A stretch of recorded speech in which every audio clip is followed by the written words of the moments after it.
आपण ऐकणार आहात साधना साप्ताहिकाचा बालकुमार दिवाळी अंक 2024. अभिवाचक गौरी देशपांडे. ही साधना प्रकाशनाची 2024ची प्रस्तुती आहे.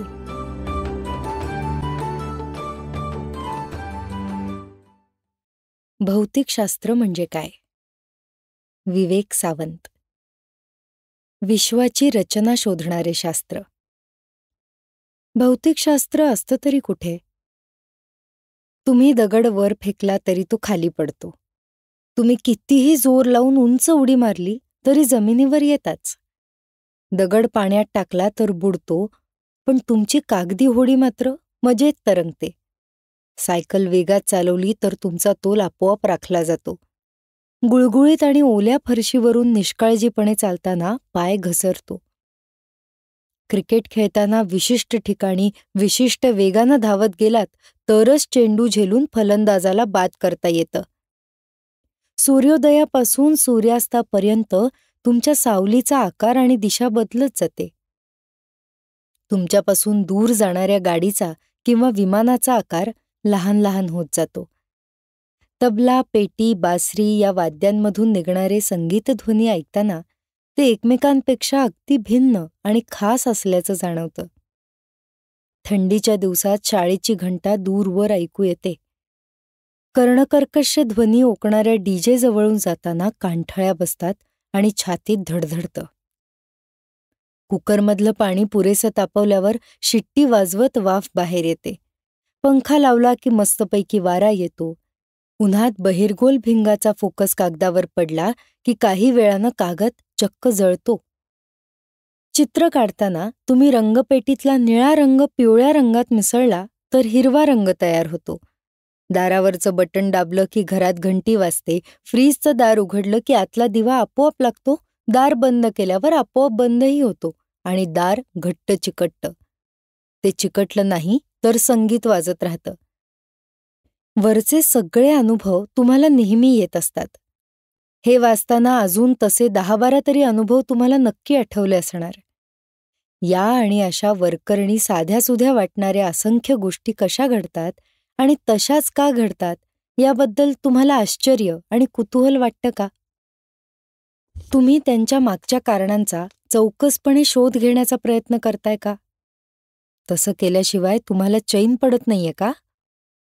या प्रश्नांची उत्तरं हो असतील तर खुशाल समजा की तुम्ही भौतिकशास्त्राचा अभ्यास करत आहात. ते पुस्तकात नसतं, ते असतं आपल्या रोजच्या जगण्यात.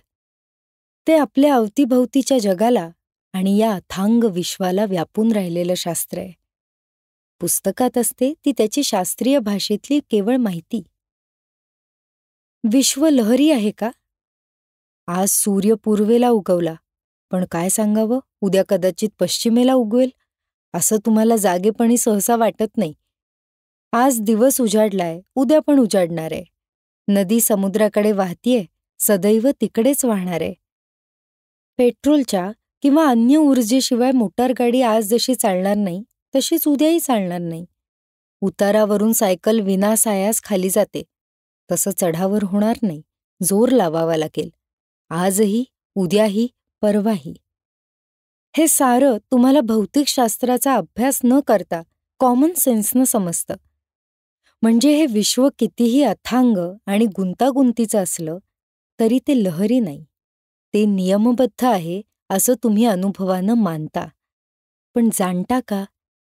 सर्वसामान्य अनुभवांच्या मुळाशी असलेली विश्वाची नियमबद्धता अंधविश्वासानं मानणारं नव्हे तर चिकित्सकपणे पडताळणारं आणि त्यातून जाणणारं, विश्वाची रचना, त्याचे नवे नियम, नवी तत्त्व शोधून काढणारं शास्त्र म्हणजे भौतिकशास्त्र. भौतिकशास्त्र म्हणजे काय? भौतिक हा शब्द संस्कृत भाषेतल्या भूत या शब्दापासून आलाय. भूत या शब्दाचा अर्थ अस्तित्व किंवा सृष्टी. भौतिक म्हणजे सृष्टीशी संबंधित. भौतिकशास्त्र म्हणजे सृष्टीचं, तुमच्या अवतीभवतीच्या जगाचं, अथांग पसरलेल्या विश्वाचं वैज्ञानिक पद्धतीनं आकलन करून घेण्याचं शास्त्र.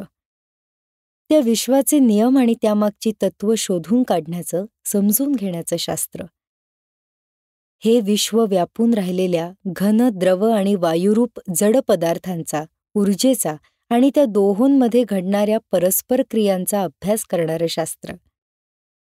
उदाहरण द्यायचं तर पाणी तापवताना उष्णतेची पाण्याच्या H2O रेणूंशी परस्पर क्रिया होते.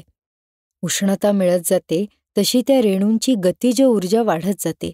ते अधिकाधिक गतीनं फिरू लागतात आणि शेवटी पाणी उकळू लागल्यावर पाण्याचं म्हणजे द्रवाचं वाफेत, वायूत अवस्थांतर कसं होतं याचं उत्तर भौतिकशास्त्र देतं.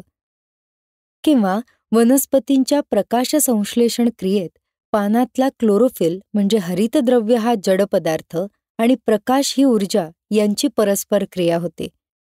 क्लोरोफिल प्रकाश ऊर्जा शोषून घेतं आणि तिचं रासायनिक ऊर्जेत रूपांतर करतं. ती ऊर्जा वापरून कार्बन डायऑक्साईड आणि पाणी या जड पदार्थांचं ग्लुकोज आणि प्राणवायू या जड पदार्थांमध्ये रूपांतर कसं होतं याचं स्पष्टीकरण भौतिकशास्त्र देतं. पदार्थांची अवस्थांतरं, ऊर्जांची रूपांतरं आणि पदार्थ आणि ऊर्जा यांची परस्परांमध्ये रूपांतरं यांचा अभ्यास सुद्धा भौतिकशास्त्राचाच भाग आहे. या शास्त्राचं इंग्रजी नाव आहे फिजिक्स. तुमच्या सायकलच्या टायरमधून खिळा आत घुसला तर ट्यूब पंक्चर कशी होते हे भौतिकशास्त्र सांगतं. पण ट्यूब पंक्चर झाल्यावर तुमचा चेहरा का पंक्चर होतो, तुमची फजिती बघून तुमच्या काही मित्रांच्या चेहऱ्यावर हसू का उमटतं आणि काही तुमच्या मदतीला का धावून येतात हे सांगतं मानसशास्त्र. भौतिकशास्त्र खाली पडणाऱ्या सफरचंदाच्या गतीचं गणिती सूत्रासह स्पष्टीकरण देईल. जीवशास्त्र ते सफरचंद झाडावर वाढतं कसं, पिकतं कसं याची रहस्य उलगडून दाखवेल. आणि मानसशास्त्र त्या सफरचंदाचं आकलन तुम्ही कसं करून घेता, त्याविषयी तुमच्या मनात कोणत्या भावना असू शकतात, तुम्ही त्यासंबंधी कसा विचार करता याचा शोध घेईल. विज्ञान म्हणजे विशेष ज्ञान. गणितात असतो तसा केवळ तर्क भौतिकशास्त्रात पुरेसा नसतो. आकाश निळं का असतं, पाऊस कसा पडतो, विजा का चमकतात, ढगफुटी का होते, रस्ता आणि सायकलचं टायर यात घर्षणच नसतं तर. हे आणि असे प्रश्न सोडवताना या प्रश्नांची संभाव्य उत्तरं कोणती असू शकतील याबद्दल शास्त्रज्ञांना अनुभव, कल्पनाशक्ती, प्रतिभा, तर्क, चिंतन याबरोबरच त्यांच्या जिज्ञासू समुदायातले वादविवाद या साऱ्यातून प्राप्त झालेली मर्मदृष्टी वापरून प्रथम काही आडाखे बांधावे लागतात. मूर्त किंवा अमूर्त संकल्पना निर्माण कराव्या लागतात. मग ते आडाखे बरोबर आहेत की चूक हे ठरवण्यासाठी तितक्याच कल्पकतेनं प्रयोग रचावे आणि करावे लागतात. प्रत्येक प्रयोगांमधून पुरावे गोळा करावे लागतात. त्यासाठी उपकरणं तयार करावी लागतात. निरीक्षणं आणि अचूक मोजमापं घेऊन मिळवलेल्या डेटाचं सखोल विश्लेषण करावं लागतं. त्यातून कार्यकारण संबंध निश्चित करावे लागतात. त्यांचा पडताळा घेऊन बांधलेले आडाखे स्वीकारावे किंवा नाकारावे लागतात. त्यानुसार मग निष्कर्ष काढावे लागतात. नियम, सिद्धांत, सूत्र मांडावी लागतात. सृष्टीची रहस्य उलगडण्याच्या, विश्वाच्या रचनेची कोडी सोडवण्याच्या, सत्याचा शोध घेण्याच्या या शिस्तबद्ध पद्धतीला वैज्ञानिक पद्धती असं म्हणतात. भौतिकशास्त्र हे विज्ञानाची आणि वैज्ञानिक पद्धतीची सुरुवात करून देणाऱ्या पहिल्या शास्त्रांपैकी एक आहे. या पद्धतीनं विश्वाची अनेक गहन रहस्य उलगडता येतात. प्रख्यात भौतिकशास्त्रज्ञ अल्बर्ट आइन्स्टाईन यांनी म्हटलं, विश्वाविषयी सर्वात न समजणारी गोष्ट ही आहे की विश्व समजून घेता येतं. म्हणजेच विश्व अनाकलनीय नाही. ते आपली तत्त्व मुद्दाम दडवून ठेवत नाही. ती सूक्ष्म असतात म्हणून सहजासहजी सापडत नाहीत, रहस्यमय वाटतात, पण प्रयत्नांती मात्र उलगडतात. अशी तत्त्व सापडली की भविष्यातल्या घटनांचे अचूक अंदाज बांधता येतात. उदाहरणार्थ, खग्रास सूर्यग्रहण किती तारखेला, कोठून, किती वाजल्यापासून किती वाजेपर्यंत दिसेल याचं अचूक वेळापत्रक भौतिकशास्त्राच्या ज्ञानामुळं आपल्याला मिळतं. मला असं वाटतंय की मी चेंडू आकाशात फेकला तर तो वरवरच जात राहील. ही कविकल्पना म्हणून छान असली तरी भौतिकशास्त्रात मात्र मला असं वाटतंय याला थारा नसतो. तो असतो मला काय दिसतंय किंवा काय मोजता येतंय याला. चेंडू प्रथम वरवर जातो, नंतर खाली येतो असं मला दिसलं. सगळ्या मित्रांना असंच दिसलं. खूप वर्षांपूर्वी असंच दिसलं आणि आजही असंच दिसलं. चेंडूऐवजी दगड वर फेका किंवा दप्तर, वर फेकलेल्या या गोष्टी अखेर खालीच येतात. ही झाली निरीक्षणं. पण वरकरणी अगदी साध्या वाटणाऱ्या या निरीक्षणांवर असं का होत असावं असा गहन प्रश्न पडला न्यूटन या भौतिकशास्त्रज्ञाला. त्यानं या कोड्याचं उत्तर शोधण्याचा ध्यास घेतला. इथे त्याच्या कल्पनाशक्तीचा आणि संकल्पनाशक्तीचा कस लागला. या निरीक्षणाचं कारण शोधण्यासाठी त्याला वैश्विक गुरुत्वाकर्षण, विश्वातील प्रत्येक कण इतर प्रत्येक कणाला आकर्षित करतो या अफलातून अमूर्त संकल्पनेला जन्म द्यावा लागला. त्याविषयीचा नियम गणिती सूत्र रूपात मांडावा लागला, तो सिद्ध करावा लागला. वैज्ञानिक पद्धतीनं एखाद्या सिद्धांताला वैज्ञानिक सिद्धांत म्हणून तेव्हाच मान्यता मिळते जेव्हा अमुक अमुक घडलं नाही तर हा वैज्ञानिक सिद्धांत खोटा ठरेल हेही त्या सिद्धांतात समाविष्ट असतं. विज्ञान नम्र असतं. आपल्याला अंतिम सत्य सापडलंय असा दावा विज्ञान करत नाही.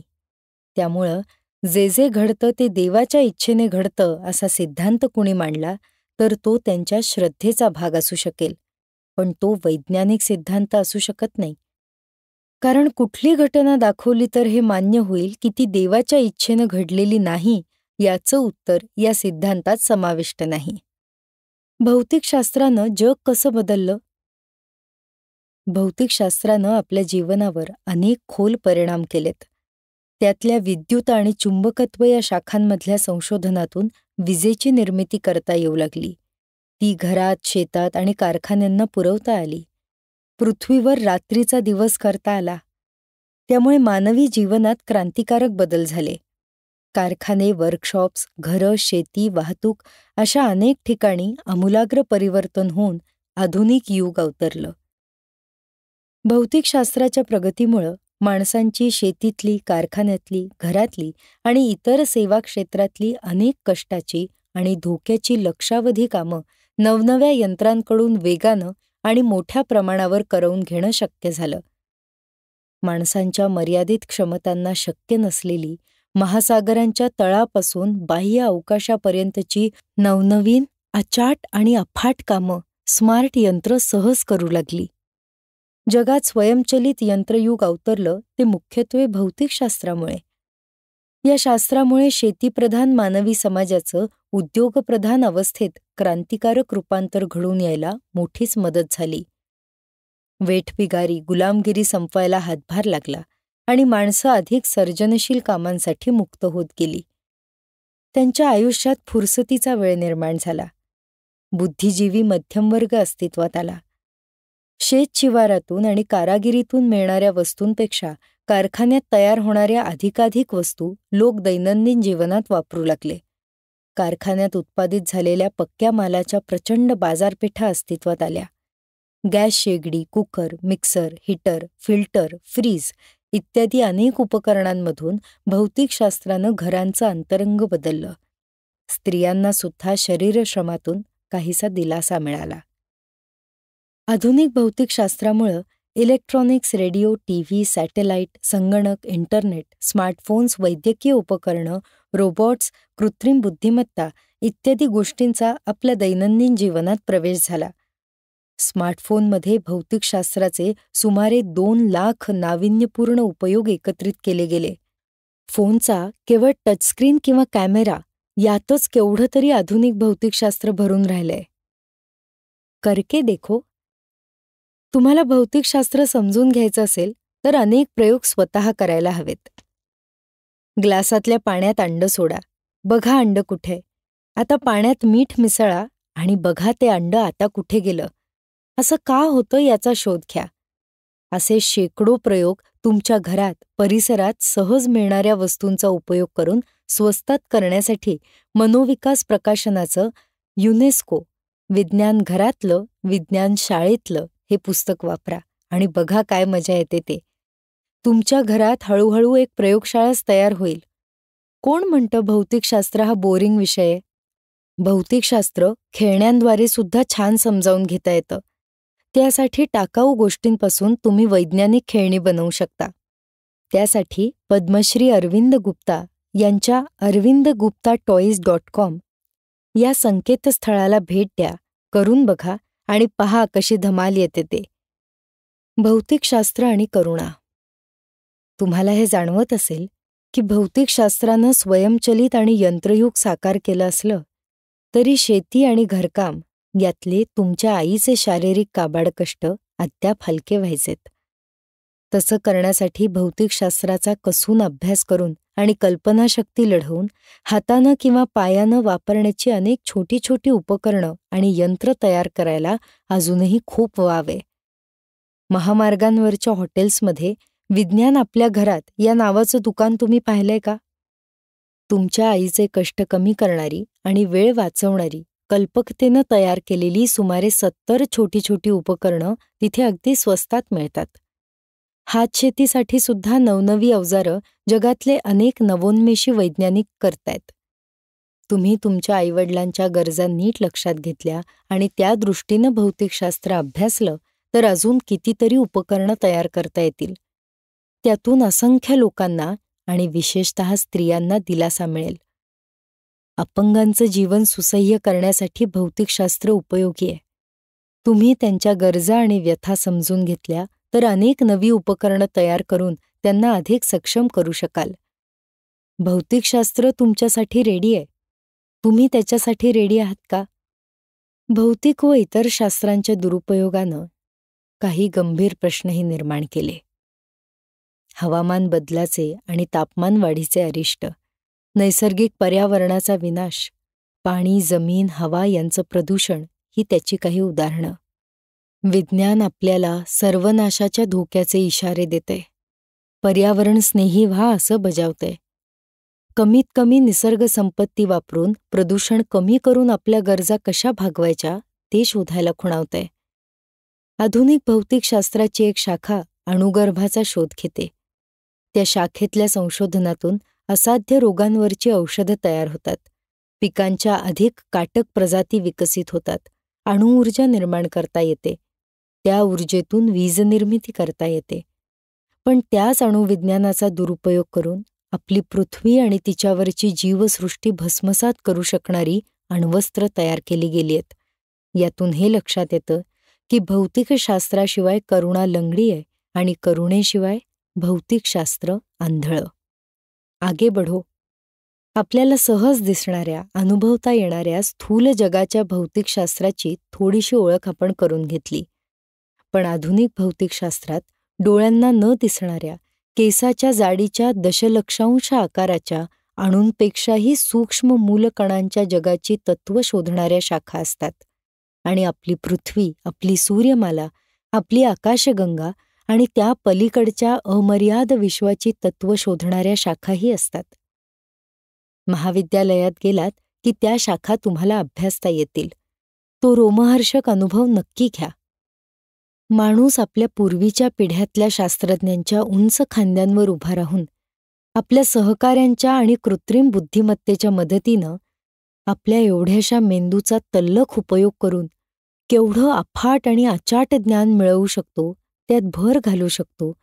अतिसूक्ष्म आणि अथांग अशी दोन्ही विश्व आपल्या कवेत कशी घेऊ शकतो हे समजल्यावर तुम्ही माणूस असल्याचा अपूर्व आनंद तुम्हाला होईल. अलिबाबाच्या गुहेतली रत्न बघताना हरखून आणि हरवून गेलेल्या कासिमला मिळाला तो आश्चर्यकारक आनंद तुम्हाला मिळेल.